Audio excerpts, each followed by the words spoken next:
허리 아프고 다리 땡기고 팔저리가 아프다고 해서 건강검진에서 CT, MR을 막 찍어버려요. 그거 아니에요. 내가 가끔 머리가 띵하고 기억력이 없어지고 머리도 아프고 그렇다고 머리를 CT나 MR을 찍는다? 그거는 어리석은 생각이에요. 명색이 대학병원인데 이거 돈 벌으려고 이렇게 하나? 우리나라에 좋은 의료 시스템이 있는데 그 어두운 그림자가 있다는 거를 아는 거 굉장히 중요합니다. 이걸 몰라가지고 낭패를 보는 환자분들이 너무 많아요. 내가 돈이 없는 것도 아니고 펫 한 방으로 끝나지. 펫이 제일 정확하고 비싸다며. 펫은 가장 안 정확한 검사예요. MRA는 한번 찍어보셔야 돼요. 또 그 다음에 쓸데없다고 생각하는 거는 사람들이 착각하는 게 뭐냐면 병이 걸리면 증상이 나타나서 내가 알 거야. 내가 지금 아픈 데가 없고 밥 잘 먹고 운동 잘하니까 나는 병이 없을 거야 라고 착각하는 거죠. 그래서 모든 병은 소리 없이 다가옵니다. 암은 암이 걸리면 어떤 증상이 나타난다? 그거 정말 거짓말이에요. 사람들이 그렇게 생각해요. 암에 걸리면 일단 엄청 아플 거야. 폐암에 걸리면 뭐 피토하고 기침하고, 위암 걸리면 토하고, 대장암 걸리면 피똥 싸고, 그러는 분은 거의 뭐 돌아가시기 한두 달 전이죠. 그래서 우리 병원에 오는 암 환자분들 10명 중에 9명 이상은 우연히 건강검진에서 발견됩니다. 많은 환자가 그래요. 항암하는 날 아침마다 혈액검사 하거든요. 그러면 제가 대학병원에서 항암할 때마다 싹 다 하는데요. 근데 혈액검사를 하는 책이 있어요. 참고책이. 이렇게 두꺼워요. 검사 항목이 몇만 개는 될걸요. 그 중에서 뭐예요? 대학은 거의 다 의료보험으로 될 수 있는, 즉 이 사람이 이렇기 때문에 이걸 해야 돼 라고 되는 거 몇 가지밖에 안 해요. 특히 암 환자 같으면 오늘 항암 할 수 있어 없어 이것만 보는 거예요. 근데 환자들은 대학병원은 혈액검사를 엄청 많이 하는 사람. 그래서 이런 것도 많아요. 그래서 만성 간염 환자다 그러면은 6개월이나 1년마다 간 기능 검사하고 간 초음파하는 게 학회 공고사항이에요. 이 사람 건강검진 안 맞는 사람 많아요. 왜 안 맞냐면 6개월마다 내가 서울대학병원 가서 간 전문 박사님한테 싹 다 검사해. 모든 걸 다 검사하는 줄 알아요. 이런 분 정말 많아요. 그래서 검사는 당뇨 보는 교수님이 검사할 때 갑상선 검사 같이 안 해줘요. 원래 대사증후군이 있으면 15%가 갑상선 기능 이상이 온다고 돼 있거든요. 갑상선 기능 저하 환자의 15%가 또 대사증후군이 와요. 그래서 외국에서는 뭐 그 두 개를 다 같이 검사해야 하는 김에, 근데 우리는 그렇게 할 수가 없어요. 갑상선 기능 검사하려면 갑상선에 병명이 붙어야 돼. 이러한 우리나라에 좋은 의료 시스템이 있는데 그 어두운 그림자가 있다는 거를 아는 거 굉장히 중요합니다. 이걸 몰라가지고 낭패를 보는 환자분들이 너무 많아요. 있죠. 예를 들자면 엑스레이 찍고 초음파하고 CT 찍고 또 펫 찍는 데네. 이거 대학병원이 말이야 명색이 대학병원인데 이거 돈 벌으려고 이렇게 하나? 이거 아니에요. 엑스레이로 못 보는 걸 CT로 볼 수 있고, CT로 못 보는 걸 MRI로 볼 수 있고, 또는 엑스레이에서 뭔가 수상하기 때문에 더 정밀하게 CT나 MRI를 할 수 있고. 왜냐하면 어떤 검사도 필요 충분히 되지 않아요. 그걸 우리가 검사에 민감도와 특이도가 있다 그래요. 그래서 민감도는 병이 있는 걸 있다고 알아낼 확률, 특이도는 병이 없는 걸 없다고 알아낼 확률인데 이게 100%인 검사는 하나도 없어요. 그러니까 환자들이 그래요. 아니 말이야, 이럴 것 같으면 내가 돈이 없는 것도 아니고 펫 한 방으로 끝나지. 펫이 제일 정확하고 비싸다며 뭐하러 사람 계속 오라가라 하면서 하냐 그러는데 그건 어리석은 생각이에요. 펫은 가장 안 정확한 검사예요. 그래서 펫은 그냥 대충 저 동네에 나쁜 놈들이 있어를 아는 거야. 펫의 원리가 뭐냐면은 요만한 링거를 맞아요. 그게 포도당이에요. 근데 포도당 분자에 핵을 발라놨어. 그래서 착 주사를 넣으면 20초 만에 심장을 통해서 온몸을 싹 가잖아요. 포도당은 당지수가 100이잖아. 혈당이 피클 쳐버리잖아. 그러니까 몸속에 있는 막 세포분들을 빨리빨리 해서 에너지가 많이 필요한 놈들, 염증세포라든지 암세포로 다 들어가는 거예요. 그럼 이제 만약에 이게 여기에 암이 있거나 여기에 염증이 있으면은 여기로 다 가는 거예요. 근데 그 포도당에 핵을 발라놨다 그랬죠? 그래서 핵이 반짝반짝 나오는 걸 그걸 감막 카메라로 탁 찍는 게 펫이에요. 그럼 만약에 여기서 반짝반짝하면 이 피부에 문제 있는 건지, 여기에 힘줄에 문제가 있는 건지, 뼈에 문제가 있는지 모르잖아요. 그래서 펫 영상과 3차원 CT 영상을 합성해 놓은 게 펫 CT예요.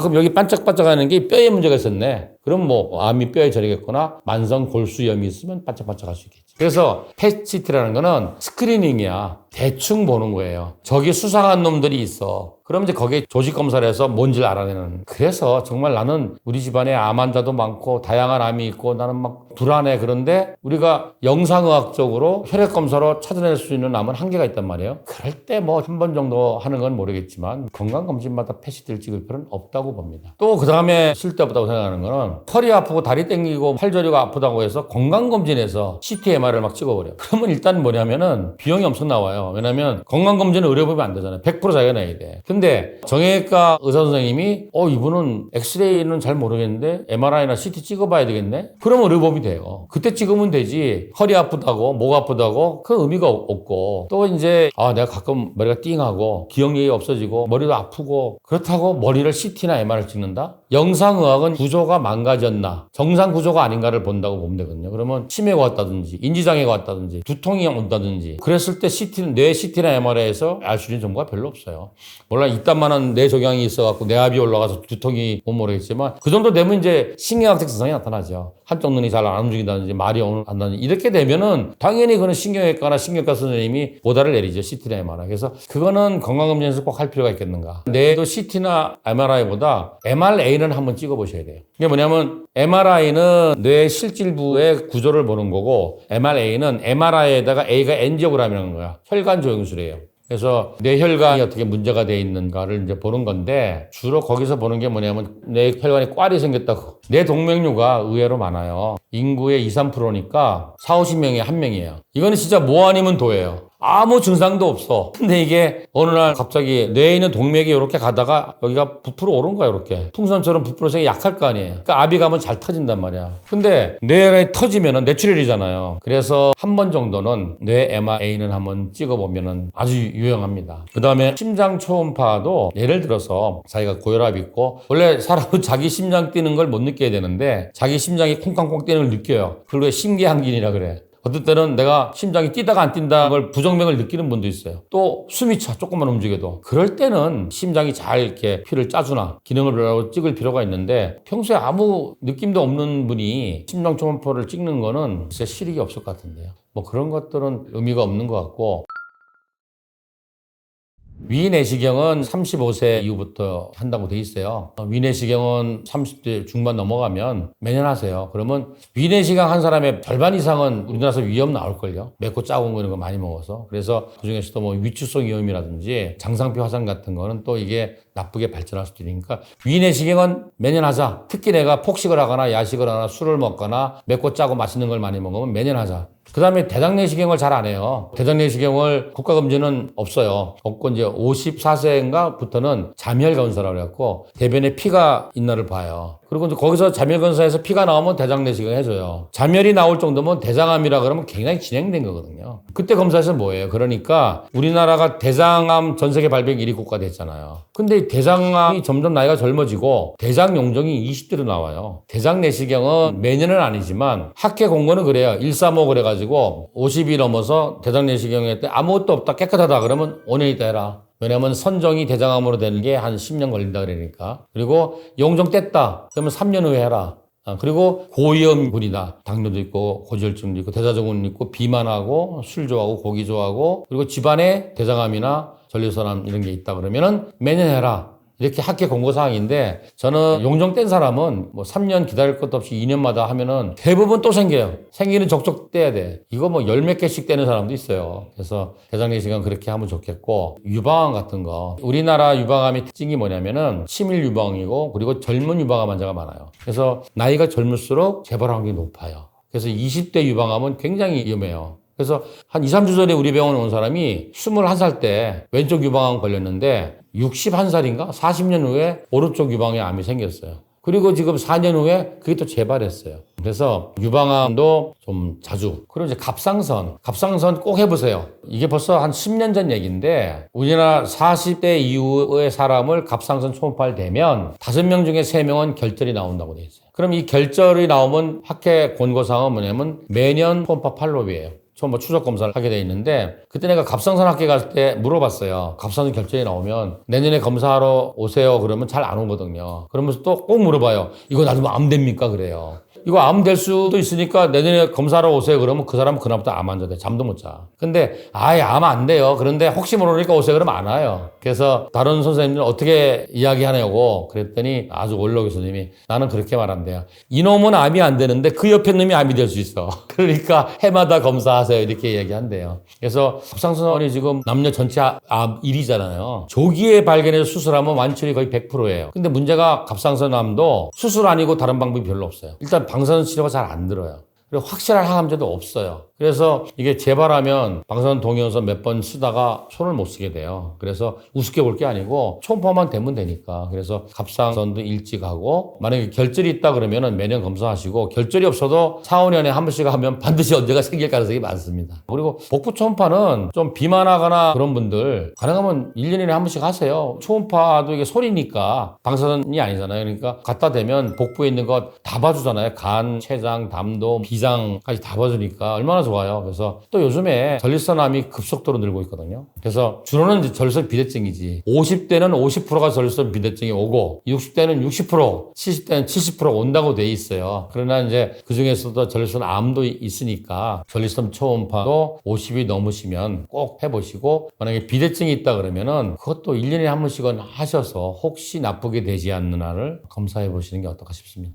요즘 아무리 화질이 좋아져도 1mm보다 작은 종양은 잘 보이지 않거든요. 그럼 만약에 이 환자가 여기 암이 있었어. 근데 추적 검사하는 사람은 뭐 1.3mm 이런 것도 봐요. 열심히 보니까. 근데 건강 검진은 그야말로 스크리닝이잖아요. 그러니까 아무래도 집중해서 안 볼 수가 있죠. 혈액 검사는 뭐 그게 없어요. 피는 거짓말을 안 하니까 수치가 나오니까. 근데 이제 영상 검사를 하는데 뭐 CT 이런 것도 이제 물론 판독도 누가 내놔도 중요하지만 특히 초음파는 초음파를 방향에 따라 다 다르잖아요. 그래서 초음파를 좀 더 숙련된 의사 선생님이 하시면 좀 좋지 않을까. 근데 숙련된 선생님이 뭐 그렇게 많지 않으니까 그래도 좀 영상학과 전문의가 하시는 데를 가면 좋지 않을까 이런 생각이 들고 또 내시경도 내과 선생님이 하시면 소화기내과 전문의 선생님이 있다면 우리가 안심 놓고 할 수 있지 않을까. 그래서 의료진도 중요하다. 또 중요한 게 시기가 중요해요. 이게 보면 겨울 되면 난리 나잖아요. 먼 건강검진 때 막 줄 서 있잖아요. 그러면 아무래도 소홀하지 않겠어요. 그러니까 휴가도 왜 해필고 광복절날 다 가냐 이거예요. 뭐 봄가을 선선할 때 가면 되잖아요. 그래서 건진도 좀 한가할 때 분산되면은 검사하시는 선생님들도 과보가 안 걸리고 좀 더 세밀하게 봐줄 수 있지 않을까 그런 생각 듭니다.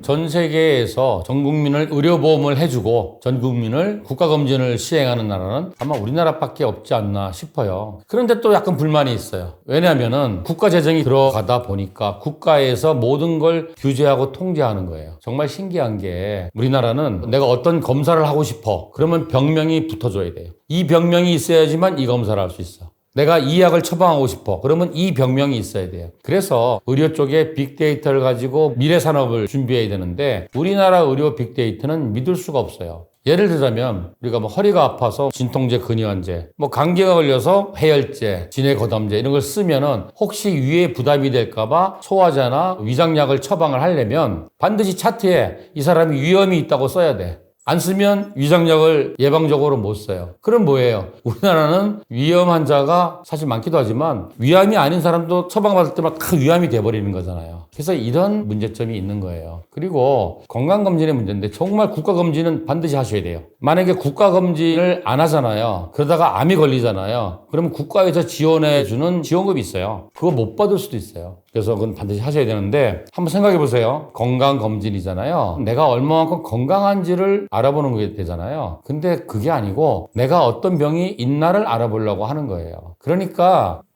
건강검진에서 딱 걸리는 사람은 엄청난 사람이에요. 이거 아셔야 돼요. 오늘까지 딱 건강하다가 내일부터가 딱 환자야. 이런 경우는 없어요. 그 중간에 미병 기간이 있어. 뭔가 자기는 후두지하고 결리고 소화도 안 되는 것 같고 어지럽고 근데 이건 병명이 없어요. 그런 걸 미병 상태라 그러거든요. 그거는 뭐냐면 우리가 혈액 검사를 한다, CT를 찍는다, MRI를 찍는다 이거는 구조가 망가졌을 때 이상으로 나오는 거예요. 또 하나 곁들여 말씀드리자면 혈액 검사 하잖아요. 그 옆에 범위가 나오잖아요. 이걸 정상치로 알고 있어요. 심지어 의료인들조차도 그걸 정상 범위로 알고 있어요. 근데 그건 자세히 보세요. 참고치라고 돼 있어요. 레퍼런스 레인지예요. 그 안에 들면 정상이라는 의미가 아니라 우리나라 인구를 혈중 단백질 농도를 측정했을 때 95%가 그 안에 든다는 얘기예요. 근데 문제는 뭐냐면 그 안에 들면은 환자 대접을 못 받아요. 그러니까 예를 들자면 기준 혈당이 공복시 혈당이 100 이하다. 그러면 100은 오케이가 되는 거예요. 100일 나오면 재검하라고 나오는 거예요. 이게 말이 안 되잖아요. 그래서 혈액 검사나 영상의학적인 검사에서 이상이 나온 사람은 구조가 망가진 사람이에요. 근데 구조가 망가지기 전에 뭔가 기능이 나빠지기 시작해요. 그래서 기능이 나빠질 때에 노력을 하면 다시 옛날의 나로 돌아갈 수 있어요. 당뇨 전 단계다. 대장 내시경 했더니 용종이 있었다. 자궁경부암 세포진 검사를 했더니 B형형 세포가 나왔다. 이거 전암 단계잖아요. 근데 의료 시스템에서는 거기에서는 뭔가 액션을 더 이상 취할 수가 없어요. 혈압이 120에 80인데 119가 나왔어. 그러면 살 좀 빼시고 운동하고 술 좀 줄이세요. 뭐 어떻게 하라는 말도 없어. 그러다가 또 6개월 하다가 130이야. 어서 오세요. 환자네요. 약 주는 거야. 근데 우리의 건강도 용수철 탄성 한계가 있어요. 요 정도 기능이 나빠질 때는 노력하면 다시 옛날로 돌아가. 근데 확 늘어났어. 그러면 다시는 일로는 못 와요. 그때부터 목표는 뭐냐면 병원의 도움을 받고 자기가 노력해서 합병증이나 부작용 없이 다소 불편하게 살지만 이 상태로 가자가 목표인 거예요. 그래서 저는 그런 생각이에요. 우리나라가 치료도 검사도 국가에서 상당히 혜택을 주는데 이거는 정말 최소한이다. 우리 공부도 그렇잖아. 한 반에 100명이 있는데 우리 아들이 학교를 다니는데 95등 하는데 오케이 그럴 부모가 어디 있어요. 한 20, 30등은 해야지. 인터넷 강좌 좀 들어라. 학원도 좀 가라. 이렇게 해서 90등 하는 아들을 좀 50등 낮춰야 되는데 레퍼런스 렌즈 안에 딱 들어가면은 오케이인 거야. 그러다가 97% 가면 일로 오세요. 수술합시다. 뭐 이렇게 된다는 얘기죠. 그래서 국가에서 하는 치료나 국가에서 하는 검진은 반드시 해야 돼. 이것도 안 하는 사람은 나중에 어떻게 됐다 할 말도 없어. 그리고 반드시 뭐예요? 자기가 보니까 내가 95% 안에는 들었는데 94%네. 그러면 뭐예요? 국가에서 안 해주잖아요. 자기가 해야지. 내가 환자한테 이렇게 설명해요. 가능하면 많이 해라. 검사를. 피검사도 좀 많이 해라. 왜냐면은 내가 100만 원짜리 검사를 했다 그러면 우리나라 사람들 잘 오는 병 1번부터 순서로 해갖고 한 10개를 했다. 거기에서 아직까지 결정적인 증거가 없다는 의미로 알아들어라. 내가 300만 원짜리 했다 그러면 1번부터 30번까지 자라오는 검사를 했는데 거기에서 아직까지 망가진 증거를 못 찾았다고 알아야 된다. 그래서 씩씩거리고 오는 환자 중에 하나가 작년에 서울대학에서 싹 했는데 멀쩡하다 했는데 올해 위암이래네. 뭐 이런 사람들 굉장히 많아요. 그래서 건강검진은 사실은 건강한 걸 보는 검진이 아니에요. 이름을 바꿔야 돼. 질병검진이야. 내가 지금 병에 걸려서 망가졌나를 보는 검사예요. 내가 건강하고 싶다 그러면 질병검사만 할 게 아니라 진짜 내 몸이 건강한가를 한번 보시란 말이에요. 기능이 잘 돌아가고 있는가. 예를 들자면 병원에서 소변 검사할 때는 소변의 색깔도 봐요. 소변의 비중, 얼마나 끈끈하고 무거운가도 보고 그리고 pH도 보고 그리고 터비더티, 혼탁도도 얼마나 부유물이 떴나 봐요. 근데 혈액은 그런 검사가 없어요. 근데 이제 저는 혈액의 색깔이라든지 끈끈한 정도라든지 거기 찌꺼기 이런 거 굉장히 중요하게 해요. 혈액 점도 검사거든요. 그런 걸 한다든지 아니면 비타민 D가 어떻게 돼 있는지 비타민 B군은 어떻게 되고 있는지 비타민 C는 어떻게 되고 있는지 내 몸에 활성산소는 얼마큼 나오는지 항산화 능력은 얼마큼 내 몸의 면역력이 얼마큼 되는지 구조가 망가져서 질병을 알아내는 것 플러스 내 몸이 모든 세포와 조직이 기능이 대사가 잘 돌아가나에 대한 대사 검사 기능 검사를 했으면 좋겠다.